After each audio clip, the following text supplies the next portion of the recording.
O texto da Confissão de Fé de Westminster, no capítulo 7, ponto 5, nos diz: Este pacto, o pacto da graça, no tempo da lei, no tempo do Antigo Testamento, não foi administrado como no tempo do Evangelho, no tempo do Novo Testamento.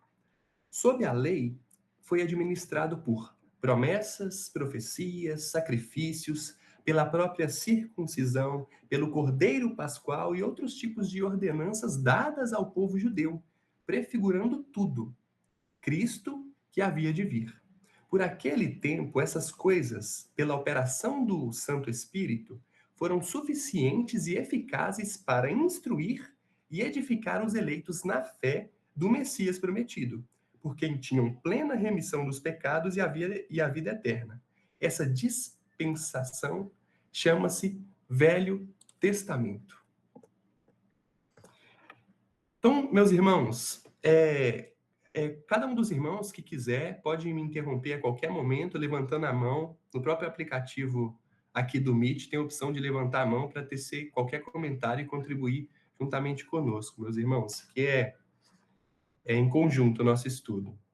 E nós vamos tratar da unidade desse pacto da graça, nós vamos tratar da administração desse pacto da graça no Antigo Testamento, por exemplo. Nós já tratamos um pouco disso no estudo passado.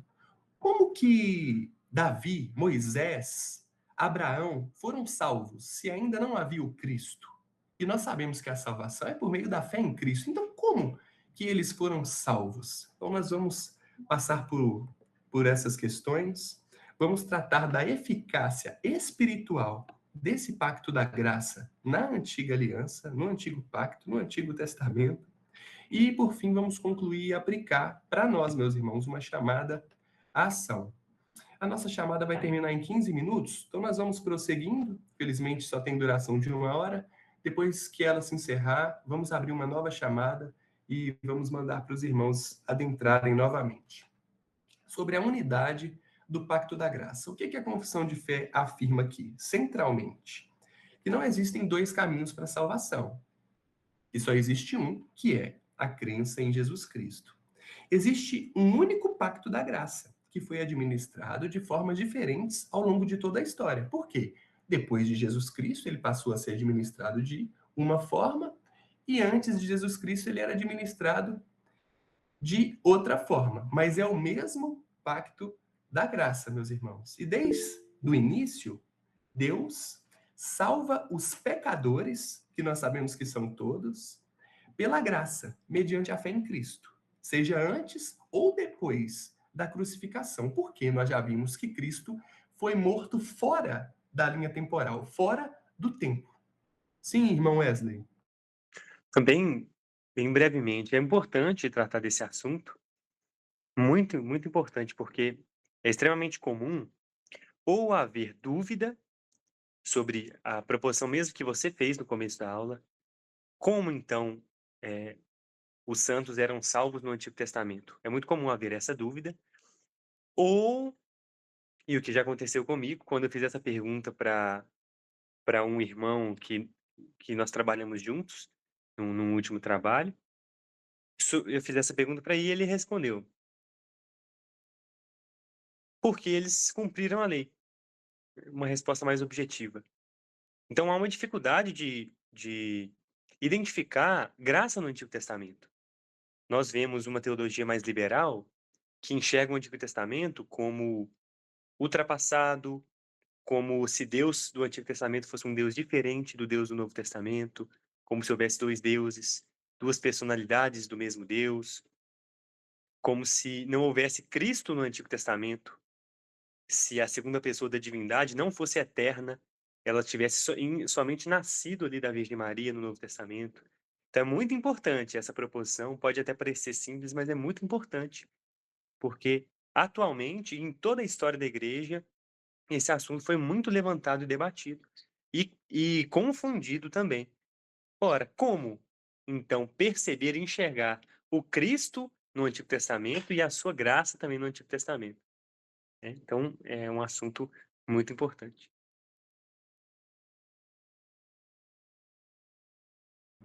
Graças a Deus. Em Romanos 4, versículo de número 3 diz: Pois, que diz a Escritura? Creu Abraão em Deus, e isso lhe foi imputado como justiça. Atos 15, versículo 11. Mas cremos que seremos salvos pela graça do Senhor Jesus Cristo, como eles também. O que nós vemos aqui, meus irmãos? Que Abraão foi salvo pela fé, assim como nós também fomos salvos. E em Atos dos Apóstolos, o apóstolo Pedro, ele declara claramente aqui que judeus e gentios são salvos pela mesma graça do Senhor Jesus. O mesmo meio alcança tanto judeus, o povo de Deus, quanto os gentios, o povo de Deus. Sobre o pacto da graça no tempo da lei, Velho Testamento. A confissão, ela ensina aqui que antes de Cristo vir ao mundo, o pacto já era administrado por sinais, por sombras e por promessas. Alguns elementos principais que eu trouxe, meus irmãos, para a nossa reflexão. Promessas. Vemos aqui a primeira promessa, Gênesis 3, versículo de número 15. E porei inimizade entre ti e a mulher, e entre a tua semente e a sua semente, esta te ferirá a cabeça, e tu lhe ferirás o calcanhar. Então nós vemos aqui uma promessa de Deus de que da semente de Eva, pecadora Eva, surgiria alguém que feriria a cabeça da serpente e que a serpente lhe feriria o calcanhar. E essa primeira promessa, essa é a primeira promessa do Evangelho. Ela já aponta para Jesus Cristo como aquele que venceria o pecado, que venceria o próprio Satanás. E toda a história da Bíblia, ela se desenvolve com base nessa promessa. E se os irmãos se recordarem, os nossos estudos bíblicos de domingo estão sendo sobre o panorama do Antigo Testamento. Então, é como se uma pessoa pegasse a Bíblia desde Gênesis, olhasse para essa primeira promessa sobre o surgimento da semente que pisaria na serpente e a partir daí sempre ficasse buscando a figura do Cristo em toda a história bíblica.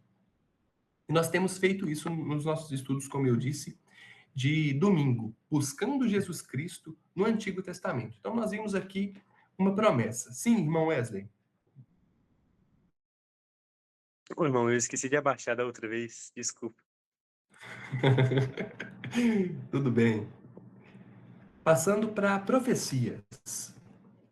Isaías 53:5. Mas ele foi ferido por causa das nossas transgressões e moído por causa das nossas iniquidades.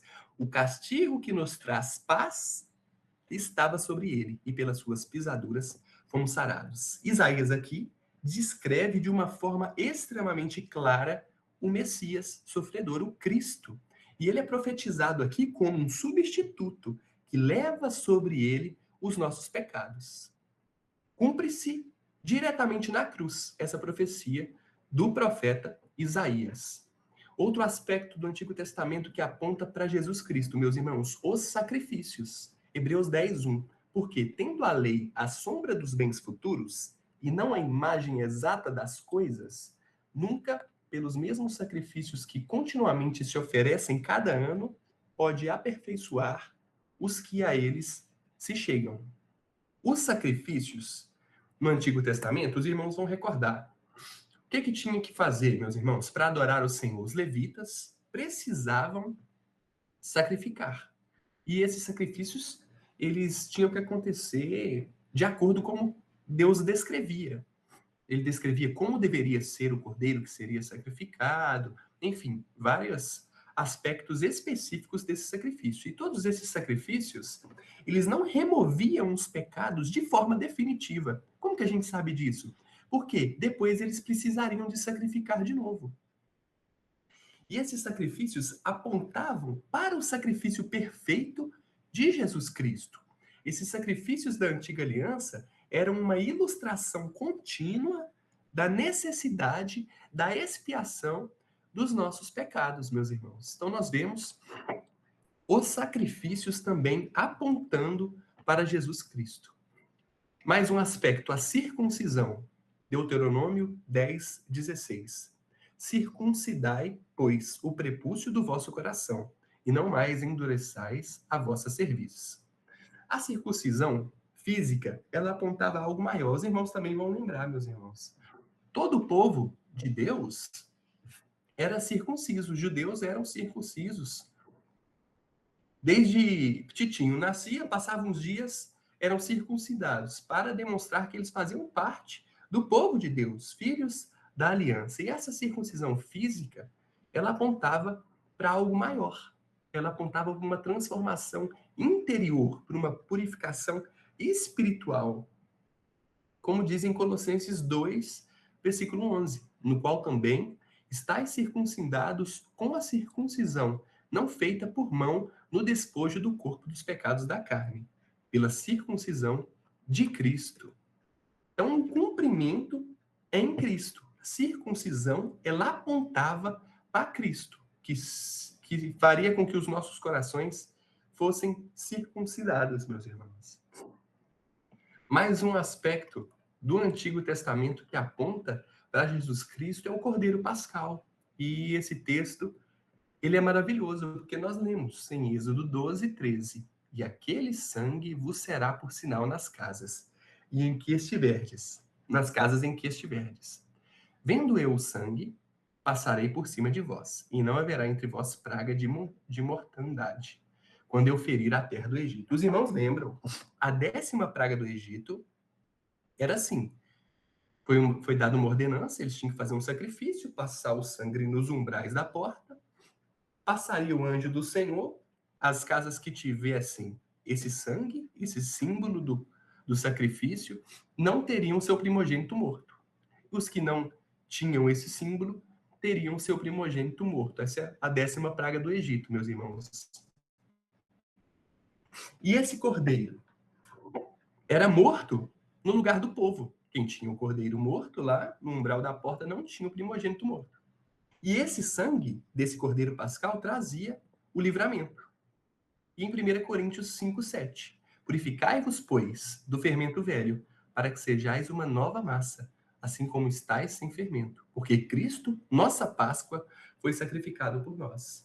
Meus irmãos, a Páscoa da Antiga Aliança, ela aponta para o Jesus Cristo, que foi o cordeiro sacrificado no nosso lugar, para que nós não morrêssemos e tivéssemos vida. Então, a Páscoa, Cristo, a nossa Páscoa, foi sacrificado por nós.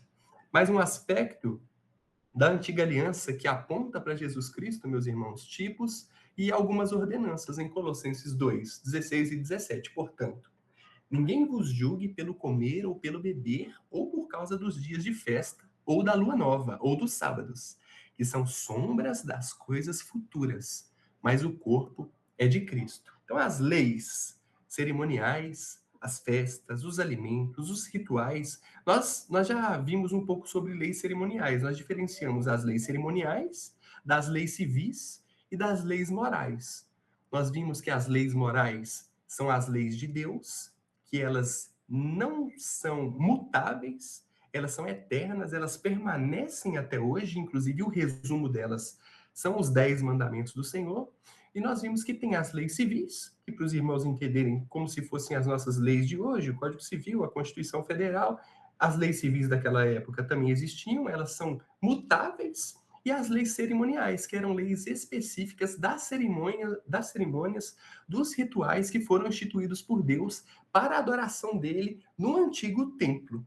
Antigamente, para cultuar ao Senhor, teria que ser feito no templo e preencher vários requisitos que Deus tinha determinado. Hoje em dia, nós sabemos que isso não é mais necessário. O templo já foi destruído e nós vivemos, né, por meio de Cristo Jesus. Então, nós sabemos já diferenciar essas leis cerimoniais. E essas leis cerimoniais, festas, alimentos, rituais, meus irmãos, isso tudo não era o fim, isso tudo apontava para Jesus Cristo. Essas coisas todas eram sombras de coisas futuras que viriam. Mas a realidade disso sempre foi Cristo Jesus, que se encontrava e se encontra, meus irmãos, em todo o Antigo Testamento. Nada disso salvava por si mesmo. Tudo apontava para aquele que salvaria. A salvação, meus irmãos, não era pelas obras. Como Wesley disse, nossos irmãos não foram salvos porque eles praticavam as boas obras e cumpriram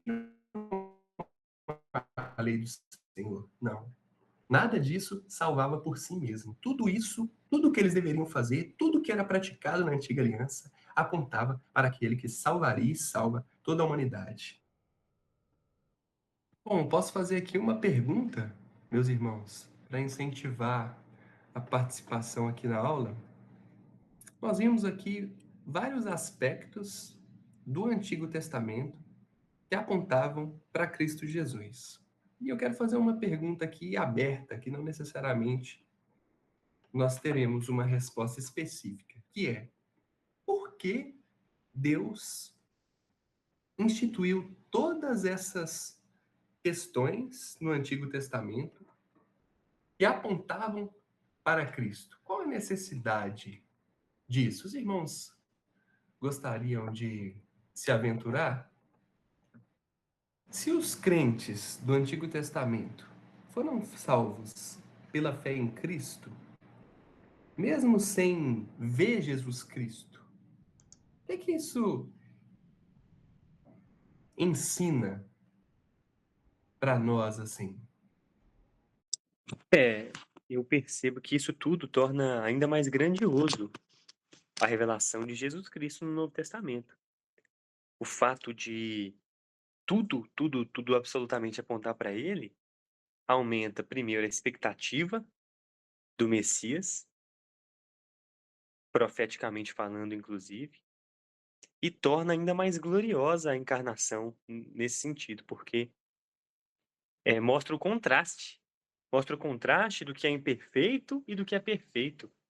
E aí o livro, a Carta aos Hebreus, vai fazer diversos desses contrastes, né? Enquanto o sumo sacerdote, uma vez por ano, ele fazia sacrifício por si próprio, pelos seus próprios pecados, e ele tinha que fazer isso todo ano. Cristo, como sumo sacerdote, não. Ele fez o sacrifício de uma vez por todas, olha aí o contraste. E ele não precisa oferecer sacrifício por si próprio. Então, todos os contrastes das sombras com a revelação de Cristo, o Cordeiro com o Cristo, o sábado com Cristo, todos os aspectos cerimoniais que contrastam com Cristo revelam ainda mais a sua glória e majestade, né? Acho que esse é um aspecto de por que Deus usou todas essas sombras no Antigo Testamento, porque a cada acréscimo cerimonial que Deus fazia, a expectativa aumentava e o contraste com aquilo que era perfeito ficava mais evidente. Certo? Certo? Maravilhoso. Deus é maravilhoso.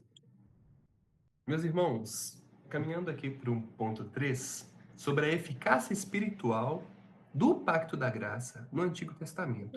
A confissão afirma algo essencial aqui, que todas essas ordenanças, elas eram eficazes para salvar, não por si mesmas, mas pela operação do Espírito Santo. Hebreus 11, 13. Todos estes morreram na fé, sem terem recebido as promessas, mas vendo-as de longe e crendo-as e abraçando-as, confessaram que eram estrangeiros e peregrinos na terra. Os santos, termo que o próprio irmão Wesley usou, no Antigo Testamento, eles não viam Cristo plenamente como nós conseguimos ver hoje. Eu não estou falando, meus irmãos, daquela imagem de Jesus que nós temos na nossa mente, que quebra o segundo mandamento da lei do Senhor, não. Estou falando que nós já temos acesso às sagradas escrituras que já testificam do Cristo verdadeiro, que morreu e ressuscitou ao terceiro dia, estando sentado à destra de Deus Pai Todo-Poderoso. Então, os santos do Antigo Testamento não viam Cristo plenamente, porque Cristo no tempo ainda não tinha surgido, mas eles criam na promessa do Cristo. E eles foram salvos. Eles foram salvos pela fé no Messias prometido e pela operação do Espírito Santo, que também atuava de uma forma diferente com que é atuado hoje, meus irmãos. Hoje, próprio Jesus nos disse que ele subiria, mas que ele deixaria o Consolador. Consolador este que nós sabemos que a Bíblia nos diz que habita em cada um de nós, transformando os nossos corações e nos santificando a cada dia. No Antigo Testamento, não, meus irmãos. O Espírito Santo ele descia esporadicamente, de acordo com o que Deus determinasse que ele descia. Então, essa operação do Espírito Santo capacitava esses santos do Antigo Testamento a crerem no Messias prometido que ainda não havia vindo no tempo. João 8:56. Abraão, vosso pai, exultou por ver o meu dia e viu-o e alegrou-se. Abraão, meus irmãos, ele viu o dia de Cristo e se alegrou. E o que que isso nos ensina? Deus sempre teve somente um plano de salvação. Não houve uma improvisação, uma mudança de planos, algo. Deus não foi frustrado e teve que traçar uma outra rota. Não, meus irmãos. O plano, desde o início, já estava traçado. E Cristo, segunda pessoa da divindade, da Trindade, o próprio Deus encarnado, o Verbo, que em João 1 diz que estava com Deus, que era Deus e que por meio do próprio Jesus Cristo, o Verbo, a ação, tudo que foi feito se fez. Ele é o centro, meus irmãos, sempre foi o centro de tudo. Sim, meu irmão Tiago. Não, apenas uma observação. Tem uma frase de Agostinho de Hipona que ele fala assim, porque é muito comum das pessoas falarem assim, né? Esse questionamento que até você citou, né? Como que a pessoa foi justificada se Cristo ainda não tinha vindo e tudo? E o Agostinho ele fala que assim como o Novo Testamento estava oculto no Velho, o Velho foi revelado no Novo, né? Então, na verdade, é como se o Novo Testamento ele já estava oculto no Velho. Ele não foi, ele não foi, não é. Eu não sei se você conseguiu entender essa frase do jeito que eu acho que se eu explicá-la eu até atrapalho, mas eu acho que vale a pena essa contribuição com esse pensamento de Agostinho de Hipona. Sim, irmão Wesley. O irmão Tiago falou disso e eu diria, eu nem usaria a palavra oculto, no sentido de que depois que nós percebemos, tá tão claro e tão óbvio, né? Cristo é tão presente lá no Antigo Testamento. E voltando um pouco nos pontos que a Confissão de Fé traz, sobre as profecias. As profecias serem sobre Cristo. Isso é óbvio, claro que é, mas é interessante a gente perceber como que o próprio Cristo, no Novo Testamento, ele trata o Antigo Testamento sobre si. Então, nós temos diversos textos.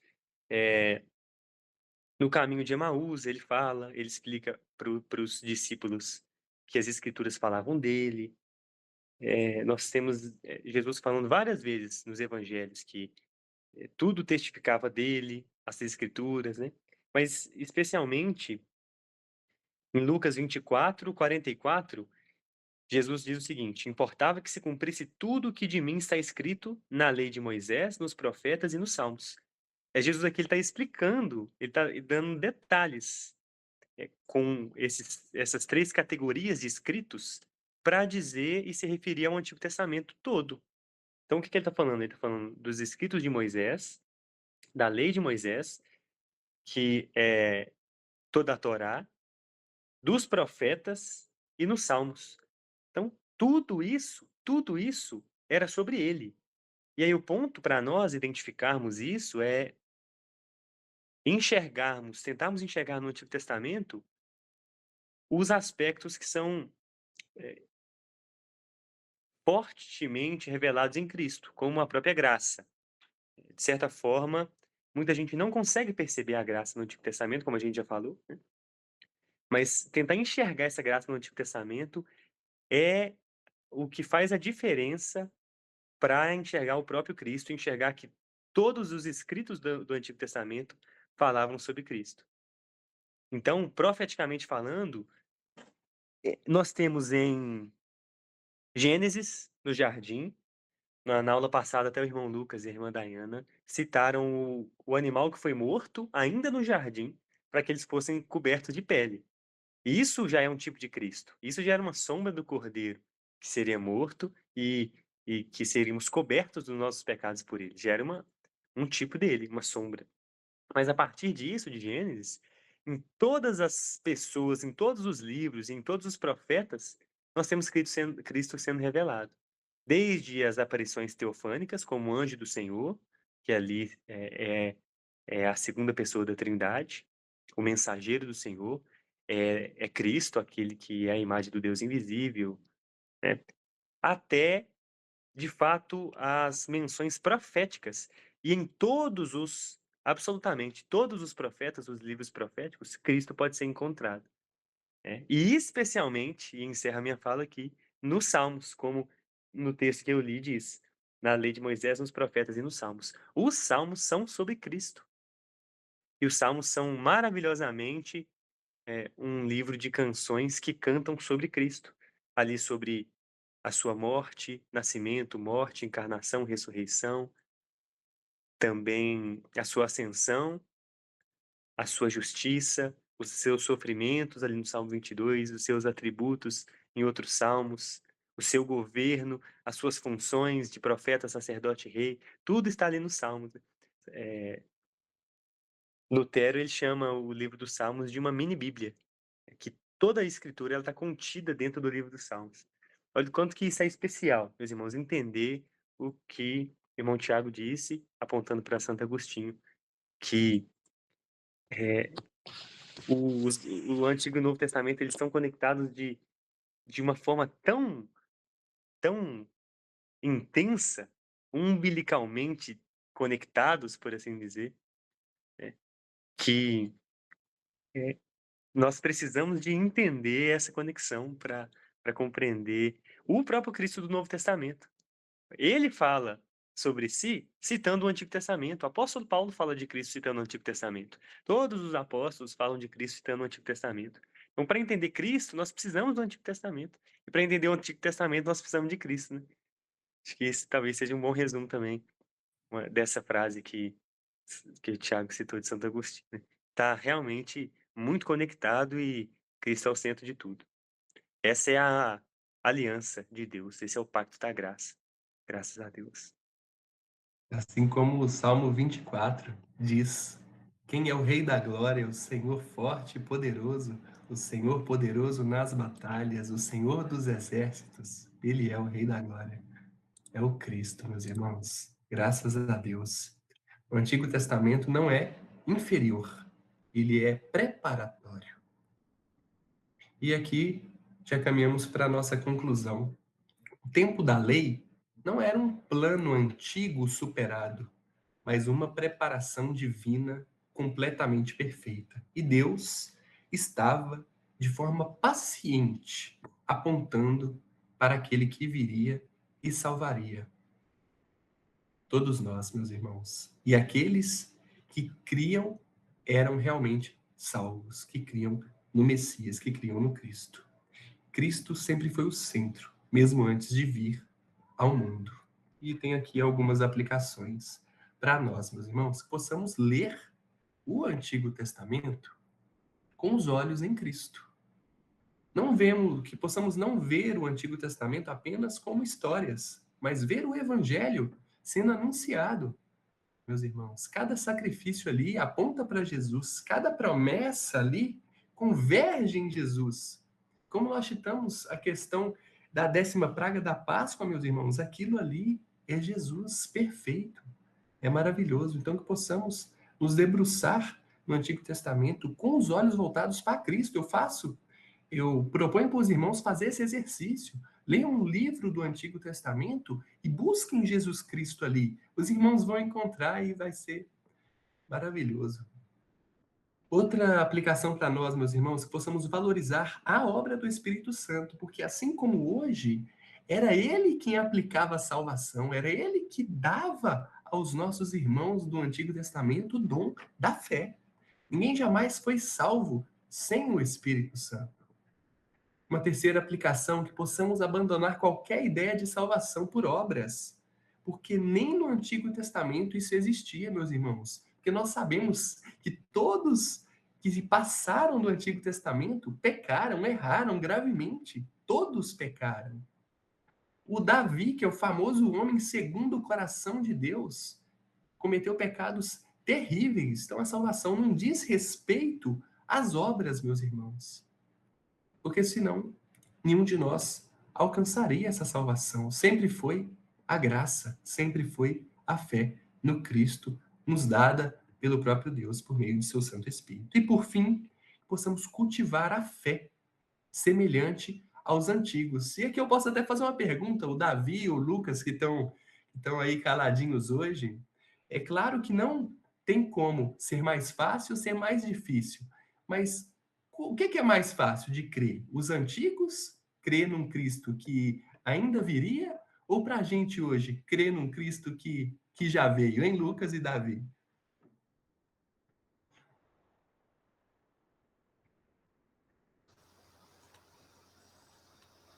Pra nós.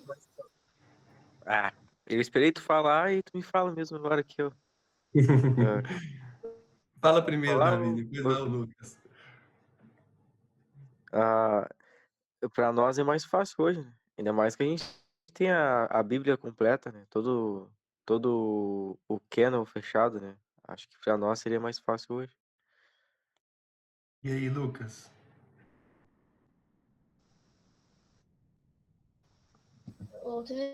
Eu concordo com o Davi.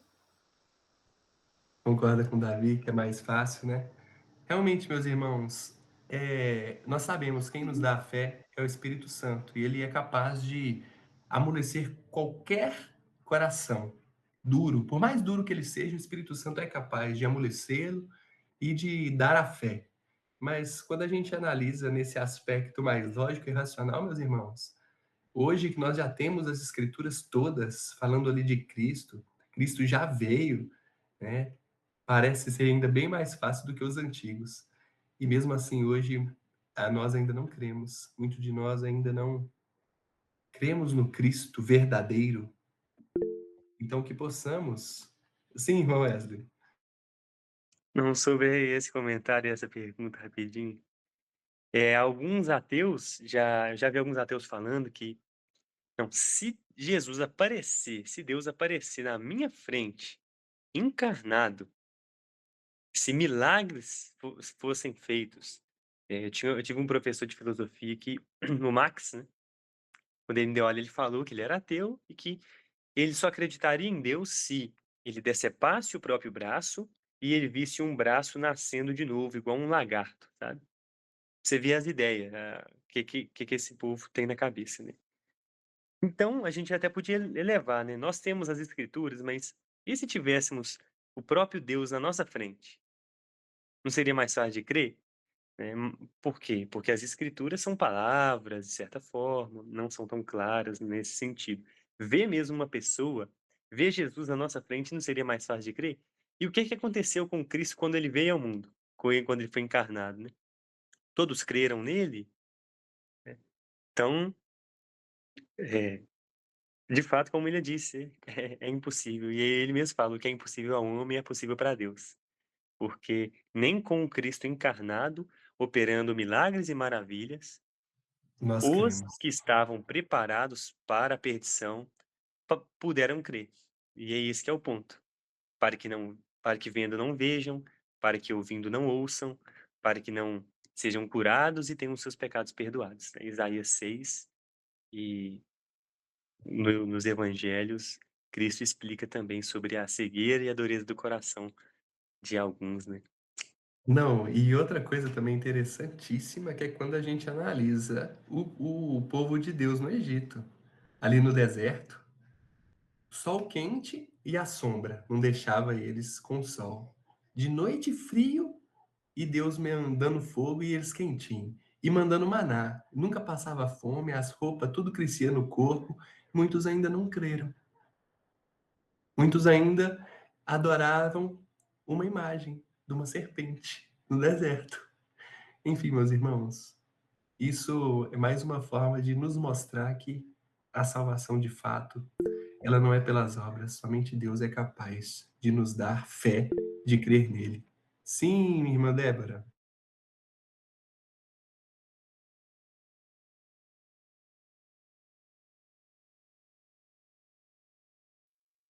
Acho que tá no mudo.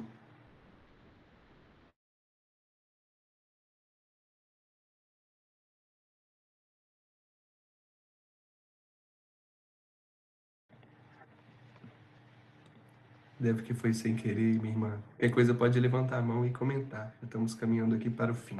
Então que possamos cultivar uma fé semelhante à fé dos antigos. Eles creram sem ver plenamente. E nós, que vemos com clareza, devemos crer com ainda mais firmeza. E eu termino com aquela passagem conhecida de Tomé. Tomé disse para os discípulos falaram, né? Tomé, Jesus está vivo, nós vimos, está aqui, ressuscitou, Tomé. Ô, meus amigos, eu creio somente se eu ver e tocar. Aí, 7 dias depois, no dia do Senhor, Jesus apareceu de novo e foi lá para Tomé. Falou, toca aqui, Tomé. E aí Tomé tocou e creu. E Jesus disse, bem-aventurado aquele que não precisa de ver para crer. E que possamos, meus irmãos, sermos esses bem-aventurados. Amém? Antes de terminarmos, algum irmão tem mais algum comentário? Sim, irmão Davi? Eu queria falar ali, né, que no Antigo Testamento, né, tudo apontava para Cristo, né, mas até as próprias pessoas ali, né, tipo, por exemplo, o Davi, ele já tinha a consciência do que Cristo ia fazer por ele, né, que, porque tem vários salmos assim que ele fala, né? E tu vê que ele sabe que do que Cristo vai fazer por ele, né? Que nem e quando ele fala, né? Né? E nenhum pecado eu cometi, ou santo eu sou aos teus olhos, né? Coisas assim, tipo, como se ele nunca tivesse cometido nenhum erro, né? Se tu lê sem a visão de Cristo, tu acha estranho, né? Como é que ele tá falando isso? Mas quando tu tem a visão de que ele tá falando, olhando pro futuro, aí tu entende. Aí é legal ver essas visões assim, sabe? Essas conexões. Verdade. Tudo fica ainda mais interessante. Ô, irmão, pode falar, irmão Mike. Primeiro, pode falar. Ah, como até eu falei no domingo para nós estávamos na nossa palavra ali, né, que fala sobre isso, né, que né, quando Jesus veio, né, ele veio para os seus e os seus não o receberam, né, e hoje nós temos, né, nós temos Bíblias com tudo que é traduções, nós temos, né, teólogos, nós temos, né, estudos, nós temos acesso a todas as coisas, né, e não temos o Cristo presente como quando ele veio. E no Antigo Testamento, né, como estava falando agora, né, no deserto, eles viam o próprio Deus ali, né, se manifestar, né, e não tem como a gente entender como que eles não creram naquele aquele Deus, né, que estava ali vivo. E depois, quando Jesus veio, não tem como a gente entender como o povo dele não creu nele. E é a mesma coisa nós hoje, né? É simplesmente o que a gente consegue entender de Deus, assim, né? É a escolha, né? Se Deus não tem os escolhidos dele, ninguém creria, mesmo ele se mostrando, né, como no deserto, né? Ele se mostrou, né, na teoria, visivelmente, né? As pessoas sabiam que existia um Deus, né? Como o William estava falando agora, né? De noite estava quente, de dia estava fresquinho.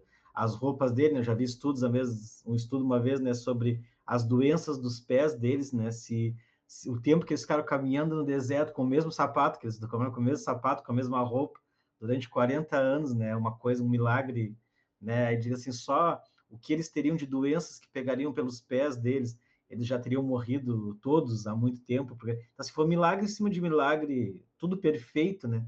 E eles não creram. Depois Cristo veio como em carne, como homem, e eles não creram. E hoje nós temos a palavra com toda a revelação de Deus e continuam não crendo, né? É simplesmente pela a escolha de Deus mesmo, se não fosse a escolha divina de Deus, né? Essa graça maravilhosa, assim, né? De a gente ter, né? Entender a palavra simplesmente porque Ele nos escolheu, né? Sempre foi igual, né? O plano de Deus não muda nunca, né? Ele não falhou em ele mandou o filho dele e aí não creram, agora o que eu faço?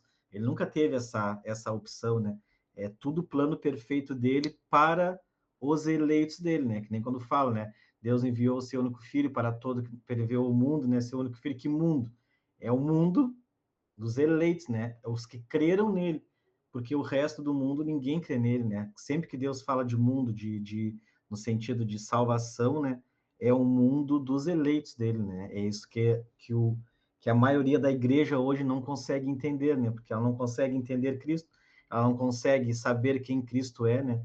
90% aí, vamos mais, né? Vamos botar bem embaixo, 90% hoje da igreja brasileira, principalmente, né? Não conhece Cristo, mas é porque Deus não se revelou para eles, né? Então isso é bonito de ver na história, né? É triste aos nossos olhos, né? Mas é perfeito ao plano de Deus, né? É muito, muito sério, né? Ô, meus irmãos, só mais um comentário. Irmão, nós estávamos aqui estudando a pergunta 22, eu acho, que é a 22 do Catecismo de Heidelberg. É o que é a verdadeira fé. Não sei se é a 21 ou a 22, ou a 23. Mas o que é a verdadeira fé?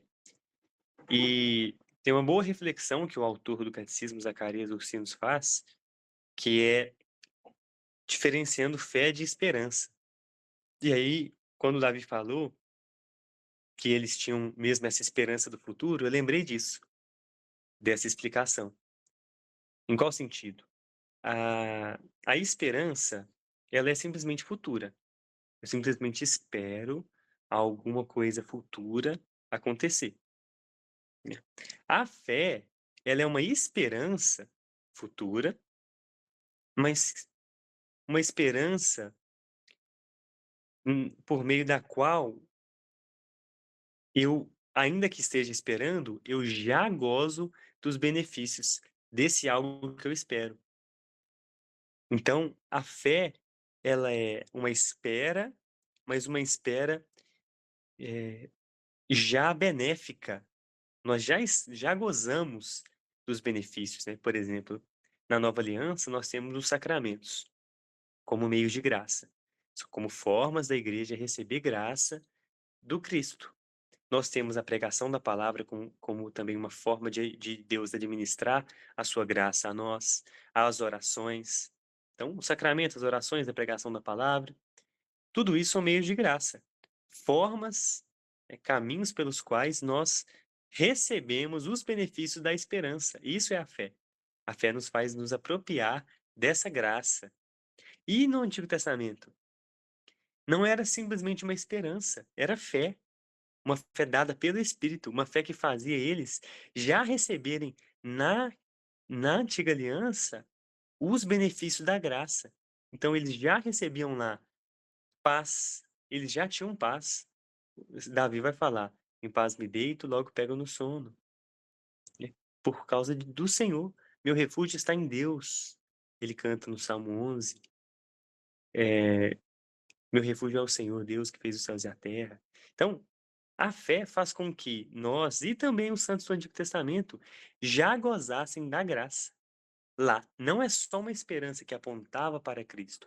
Eles já viviam o Cristo em si, por meio do Espírito Santo, porque a fé fazia isso.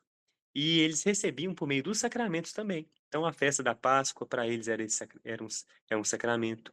Eles recebiam graça por meio dos sacrifícios, por meio da festa da Páscoa. Tudo como tipo, tudo como sombra. mas a circuncisão, eles já recebiam graça por meio dessa fé no Cristo futuro, mas era uma fé atual. É isso que eu quero dizer. Era uma fé verdadeiramente atual para eles, assim como é para nós. Nós não temos simplesmente a esperança de que um dia nós seremos felizes. Nós somos felizes agora. Nós não teremos paz, nós temos paz agora. Qual que é o fim principal do homem? Glorificar a Deus e gozá-lo para sempre. A partir de agora, nós já gozamos, nos alegramos desse Deus. Então, essa é a fé. A fé é verdadeiramente real, realmente verdadeira. Amém, meus irmãos. Vou orar então para a gente encerrar nosso estudo de hoje. Senhor, nosso eterno Deus, querido Papai, Deus Santo, obrigado por esse estudo bíblico de hoje, pela evidência do Cristo na Antiga Aliança, no Antigo Testamento, Papai. Que o Senhor possa nos dar cada dia mais fé em Cristo.